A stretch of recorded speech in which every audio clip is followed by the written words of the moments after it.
Friends नमस्कार, सभी को राधे राधे। तो आज हम आप लोगों के लिए कुछ टॉपिक पे क्वेश्चंस आपके आंसर देना चाहते हैं। लाइव पे बहुत लोगों के क्वेश्चंस आते हैं कि मैम हमारा पार्टनर इस वक्त नो कांटेक्ट में है, क्या सोच रहा है, क्या वो वापस आएगा, क्योंकि उन्होंने पहले हमसे वादे किए थे, प्यार के, शादी के, एक लाइफ पार्टनर बनाने का वादा था। लेकिन कुछ ऐसी बातें हुई हैं कि ऐसी सिचुएशन आई है कि हम सेपरेशन में आ चुके हैं। तो क्या वो आपके लिए एक्शन लेंगे, क्या वो आना चाहते हैं दोबारा से, है ना। और कई लोगों की सिचुएशंस एक महीने से ज़्यादा 6 महीने के बीच हो गई है। तो ये उन लोगों के लिए है जिनकी ब्रेकअप या सेपरेशन में है, नो कांटेक्ट में है पर्सन, और 1 से 6 महीने के बीच में जिनके भी सेपरेशन हुआ है। क्या उनके पार्टनर क्या एक बार फिर से सोचेंगे, क्या वो जो आर्ग्यूमेंट्स आप दोनों के बीच में सेपरेशन की वजह बनी है, क्या वो आर्ग्यूमेंट्स ठीक होने वाले हैं। तो इसके बारे में हम आज वीडियो बनाएंगे। तो आप सभी लोग लाइक और सब्सक्राइब ज़रूर करिएगा। चैनल में पहली बार आए हैं तो बेल आइकॉन को भी आप प्रेस करिएगा, ताकि हमारी वीडियो की जो भी जानकारियां हैं आपको टाइम टू टाइम मिले। ठीक है गाइस, तो होप कि आप लोग स्वस्थ होंगे, मस्त होंगे।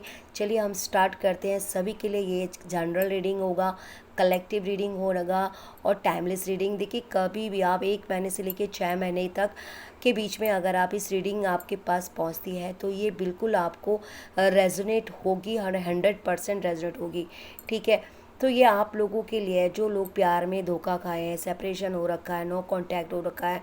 हो सकता है कई लोग किसी ऐसी सिचुएशन में अपने आप को या थर्ड पार्टी के बीच फंसे हुए हैं, लेकिन प्यार का आज भी आपको अपने पार्टनर पे विश्वास है। तो जी हाँ, मेल हो चाहे फीमेल हो, आप सभी के लिए ये रीडिंग होने वाली है। और कलेक्टिव रीडिंग है, सेपरेट किसी के लिए नहीं है, दोनों के लिए होने वाली है। और सारे राशि 12 राशियों के लिए ये रीडिंग होने वाली है। ठीक है, तो चलिए जानते हैं आपके जो पार्टनर है वो आपसे नो कांटेक्ट किया था, लेकिन अब उनके विचार क्या हैं। क्या वो दोबारा से सोचेंगे, रिकन्सिलेशन के लिए सोचेंगे, दोबारा से इस रिश्ते की ग्रोथ चाहते हैं। क्या वो चाहते हैं कि रिश्ते को एक नया आयाम मिले, एक नई शुरुआत मिले। क्या आप दोनों एक पार्टनर जो है वो एक कार्मिक का पार्टनर है, या आपका ये कि आपका सोलमेट है, कि कहीं ना कहीं वो आपकी कमी को ज़रूर ज़रूर वो समझते होंगे। ऐसा नहीं है कि उन्हें आपका याद नहीं आती है, लेकिन कुछ ऐसी इश्यूज आ जाते हैं हमारे बीच जिसके कारण हम डिसीज़न को थोड़ा सा ब्लॉक कर देते हैं, डिसीज़न को थोड़ा सा क्या पोस्टपोन कर देते हैं। ठीक है, तो चलिए देखते हैं क्या कुछ एनर्जी है। जल्दी से जल्दी अपने ईश्वर का ध्यान करें, और जिनसे आप प्यार करते हैं, जिनसे आप नो कांटेक्ट में है ना, तो उनको 3 बार ही आप है ना क्या करना है, उनको याद करना है आपने। ठीक है, तो पहला ही कार्ड मेरे पास आ चुका है। तो प्लीज़ यूनिवर्स, हमारे व्यूवर्स के लिए 2 कार्ड आ चुके हैं। क्या कुछ है इनके बीच में, क्या ये मिलेंगे दोबारा से, इनका मिलना तय है। जो सडनली ये एक दूसरे से बहुत सारे कार्ड, मतलब किसी की एनर्जी बहुत ज़्यादा दुखी हैं आप लोग। ठीक है, बट यस, आपके लिए रीडिंग है। अगर आप टेंशन में हैं तो बिल्कुल कूल हो रहना है आपने। आपके लिए डिवाइन की तरफ से भी मैसेज आने वाला है। क्या कुछ एनर्जीज़ हैं आपके पार्टनर को लेके। ठीक है, और जिसे भी ये क्लेम होगा, 100% नहीं भी होगा तो भी आपको 80 या 90% होगा। कुछ कुछ पार्ट रेजोनेट हो भी सकते हैं, कुछ कुछ पार्ट नहीं भी हो सकते हैं। तो ये अपने सिचुएशन के हिसाब से आप लोग क्या करिए, इसे क्लेम करिएगा। ठीक है, और मैं कोशिश करूँगी कि आप लोगों के लिए सही गाइडेंस हो। क्या कुछ एनर्जीज़ हैं आपके उस पार्टनर के लिए जो नो कांटेक्ट में है, सेपरेशन में है, और कहीं ना कहीं आप इस वक्त उनकी वेटिंग में है, और आपको सही सुझाव नहीं मिल रहा है, सही रास्ते नहीं मिल रहे हैं कि आपको वेट करना है उनके लिए, कि आज उनके लिए इंतज़ार करना है। कुछ गाइडेंस हम लेंगे ईश्वर की तरफ से, क्या होने वाला है। ठीक है, तो बॉटम डेक की एनर्जी आपके लिए क्या कहती है। देखिए, कोई थर्ड पार्टी सिचुएशन, मुझे लग रहा है नो कांटेक्ट सेपरेशन का वजह कोई घर की फैमिली की वजह भी हो सकती है, आपकी कास्ट रिलीजन हो सकती है, आपके पेरेंट्स से इसमें इन्फ्लुएंस हो सकता है, आपके पेरेंट्स का ज़्यादा इन्वॉल्वमेंट हो सकता है। ठीक है। और ये भी दिख रहा है मुझे कि कोई ब्रेन वॉश करता हुआ नज़र आ रहा है आपके पार्टनर का। तो ये तो बड़ी स्ट्रॉन्ग है कि सेपरेशन की वजह कास्ट इशू हो सकता है, आपके घर वालों की इशू हो सकता है, ठीक है। आपको जो भी है इस एनर्जी को क्लेम करने से पहले ईश्वर का धन्यवाद करिए कि आप बहुत अच्छे एक सोल है और आपके लिए सही गाइडेंस मिलेगी।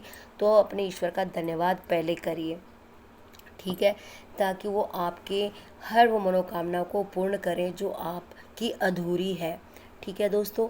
तो पहला कार्ड ये देखिए, पहला कार्ड वाह सेलिब्रेशन का कार्ड है। मैं बता रही थी ना कि कई लोगों के सिचुएशन में पेरेंट्स लोग थोड़ा सा कहीं ना कहीं चीज़ों को ख़राब कर रहे थे, आपकी रिश्तों को एक्सेप्ट नहीं कर रहे थे। तो अभी मैं कार्ड निकाली, उसके बाद मैं आपको इसकी रीज़न बताती हूँ। द डेथ का कार्ड है, मतलब रिश्तों की बिगनिंग, शुरुआत कैसी कब होगी। देखिए सेपरेशन की एनर्जी है, बहुत ज़्यादा एंजाइटी फील कर रहे हैं।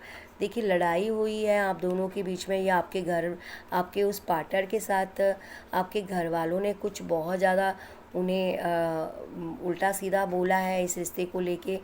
उनके साथ आया, आपने उन्हें नहीं समझा, आपने उनकी एनर्जी को नहीं समझने की कोशिश की। तो कहीं ना कहीं ये आपकी भी एनर्जी हो सकती है कि आप इस वक्त बहुत ज़्यादा एंजाइटी में हैं, बहुत ज़्यादा दुखी हैं उस इंसान को पाने के लिए, ठीक है। ये बेकरार देखिए। और द फूल का कार्ड बहुत ही प्यारा कार्ड आया है, कोई बिगनिंग की है, ये एक बिगनिंग हो रही है, रिसाइकल हो रही है आपकी जर्नी की आप। और ये 6 ऑफ वॉन्ड वो भी बहुत ही प्यारा कार्ड आया है, ये यूज़ कार्ड है, बहुत ही अच्छा कार्ड है जिसके लिए आप इंतज़ार कर रहे थे। एंड द बर्डन का कार्ड है, ये बर्डन का कार्ड भी बहुत कुछ बयां करता है आपके बारे में।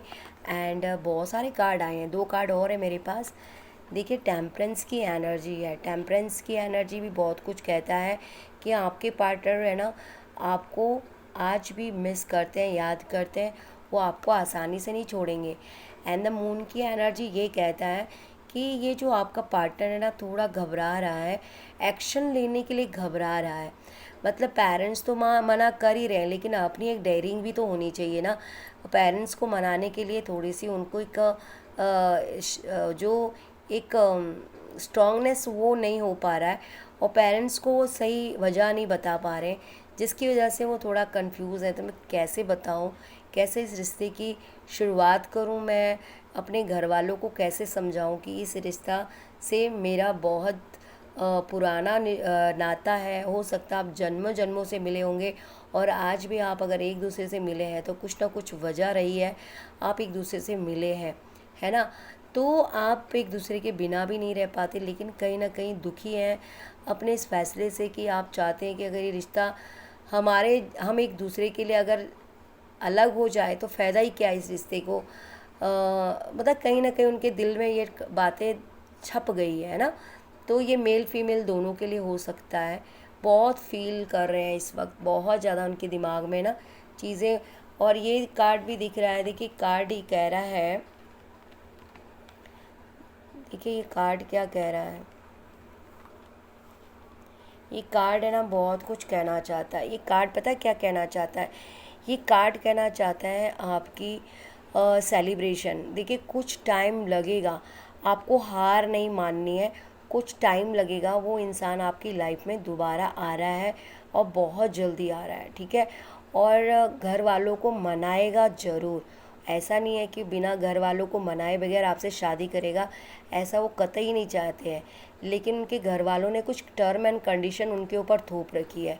हो सकता है ये इंसान अभी जॉब नहीं कर रहा है या अभी कुछ पढ़ाई कर रहा है ना। कुछ इनकी इसकी जिम्मेदारियां उसे उसको बता रहे हैं कि पहले तुम इसको पूरा करो, उसके बाद हम सोचेंगे आपके लिए क्या करना है, कौन सा डिसीज़न राइट है।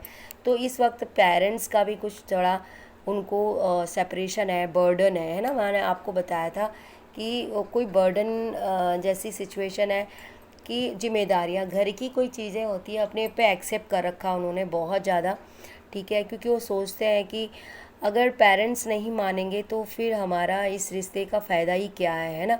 तो कहीं ना कहीं इस रिश्ते को सुधारने की भी कोशिश कर रहे हैं वो। तो ये चीज़ें भी दिख रही है। एंड दूर की प्लानिंग कर रहे हैं और कुछ ऐसा करके दिखाना चाहते हैं जिसके जिसकी वजह से उनके पेरेंट उनके पसंद की चीज़ को मना नहीं करेंगे और वो उस चीज़ को एक्सेप्ट करने के लिए थोड़ी मेहनत कर रहे हैं। तो वो चाहते हैं कि थोड़ा आपसे दूर, अगर सेपरेशन भी हुए हैं तो सेपरेशन उनका मूड था वो बहुत ऑफ हो गया था और उन्होंने मजबूरन थोड़ा सा आपसे सेपरेशन किया है ताकि सही समय पे आके वो आपसे जल्द से जल्द आपसे कांटेक्ट करें और अपनी अचीवमेंट के बारे में बताएंगे कि मैंने मम्मी डैडी को मना लिया है और तुम भी अब रेडी हो रहे हो और हम आपके घर आएंगे। तो कुछ ऐसा वो आपको प्रपोज़ल दे सकते हैं, ठीक है।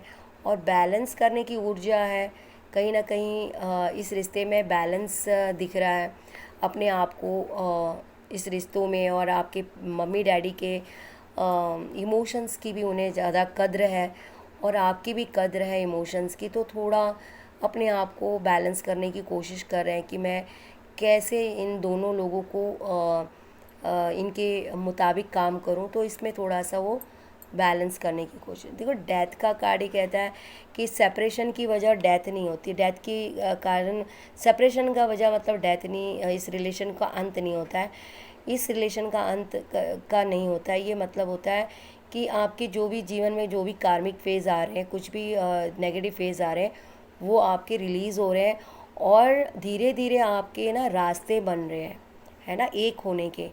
तो थोड़ा वेट कर लीजिए और जो भी आप एक दूसरे के लिए सपोर्टेबल में रहेंगे ना, आप एक दूसरे को फेवर में रहिए, नो कांटेक्ट ना करें और किसी की परेशानी समझे। अगर आपने किसी को ब्लॉक किया है तो उसे अनब्लॉक करें। और ये भी लग रहा है मुझे कि उनके पेरेंट्स या उनके घर के जो भाई बहन हैं वो उन्हें बहुत प्रताड़ित कर रहे हैं, उन्हें बहुत ये बता रहे हैं कि ये कैसे हो सकता है, ये वो, हमने तो सपने देखे थे कुछ और लेकिन तुम कुछ और ही कर रहे हो, कौन है क्या है। तो थोड़ा घर पे भी ऐसी चीज़ें दिख रही हैं मुझे, ठीक है। और बहुत ज़्यादा आप भी इस सिचुएशन में अपने आप को संभाल नहीं पा रहे हैं। जो लोग रियल में चाहते हैं इस रिश्ते को बखूबी निभाना, उन्हीं के लिए है, सबके लिए नहीं। लेकिन सब लोग ऐसा नहीं कि भाई अगर काम नहीं हुआ तो आप अपने अलग दिमाग में चल गए, नहीं। देखो, बहुत टाइम के बाद किसी अच्छा इंसान हमारी लाइफ में आता है। अगर वो इंसान फिर छोटी सी चीज़ को लेके फिर हमें छोड़ के चले जाता है तो वो उसकी लाइफ में नहीं, वो उस इंसान की लाइफ में आता है जो मतलब थोड़ी कार्मिक फेज देखकर, चुनौती देखकर भाग जाता है। तो आप स्ट्रांगली थोड़ा मेहनत करिए। हो सकता है आपके पीठ पीछे भी बहुत चीज़ें बोली जाए आपके बारे में, बट आपने उतना ही बोलना है, उतना ही करना है जितना आपको ईश्वर बताएंगे, जो आपके लिए रास्ते सही रहेंगे, ठीक है। और आपके पर्सन आ रहे हैं, नो कांटेक्ट जोन था, लेकिन अब ईश्वर उनके दिमाग में चीज़ें डाल रहे हैं कि देखो मेरे बच्चे, आपको ये चीज़ आपके लिए सही है और आपका पर्सन ज़रूर आएगा और वो आएंगे भी 101%। क्योंकि उन्हें पता है कि आपके जैसा उनको कोई पर्सन नहीं मिल सकता है और कोई दिख भी नहीं सकता और कोई हो भी नहीं सकता, है ना। आपके लिए ईश्वर काम कर रहे हैं, ठीक है। और ये उनकी थिंकिंग है आपके लिए, बहुत ही खुश है, ठीक है। दूर है लेकिन उन्हें पता है कि आप उनका वेट करोगी, सही चीज़ का इंतज़ार करोगी। तो थोड़ा उनके लिए भी एक एक दिन निकालना बहुत मुश्किल हो रहा है, बट कहीं ना कहीं आपके लिए थोड़ा एंजाइटी है, आप थोड़ा इस रिश्ते से बाहर का होने की सोच रहे हैं। देखिए, रिश्ते बाहर ऐसे नहीं होते हैं, उसके लिए आपको थोड़ी मेहनत करनी पड़ेगी, रिश्ते में गिव एंड टेक देना पड़ेगा, थोड़ा सा एक दूसरे को सपोर्ट करना पड़ेगा, है ना। आपको ये देखना है कि क्या हम एंड तक जा पाएंगे, अगर जा पाएंगे तो हमें कौन सी चीज़ों को ध्यान देना है, कौन सी चीज़ों को हमने लेट गो करना है। तो ये चीज़ें आपके लिए आएंगी, तो आपको घबराना नहीं है, ठीक है। जो चीज़ आपके बीच में हुई है उस चीज़ को भूल जाइए और नई चीज़ों में काम करिए, ठीक है। आप ये नई चीज़ों की ओर फोकस करेंगे, आप देखेंगे कि आपका ये जो रिलेशनशिप है वो बिल्कुल स्मूथ हो चुका है, लड़ाई झगड़े बिल्कुल ख़त्म हो चुके हैं और दोबारा से आपकी लाइफ में क्या आएगी, ग्रोथ आएगी, ठीक है। तो ये चीज़ें बता रहे हैं और ये थी आप लोगों के लिए आपके पार्टनर की गाइडेंस, ठीक है। कि जिसको रेजोनेट हुई है कृपया करके आप लोग इसे फॉलो करिए और आप क्लेम करिए और अपने कमेंट में अपने ईश्वर का आह्वान करिए और कमेंट में हर हर महादेव जरूर लिखिएगा और इस एनर्जी को क्लेम करिए। चलिए मिलते हैं नेक्स्ट रीडिंग में, तब तक के लिए हर हर महादेव। जय श्री कृष्णा। श्री राधे श्री राधे श्री राधे।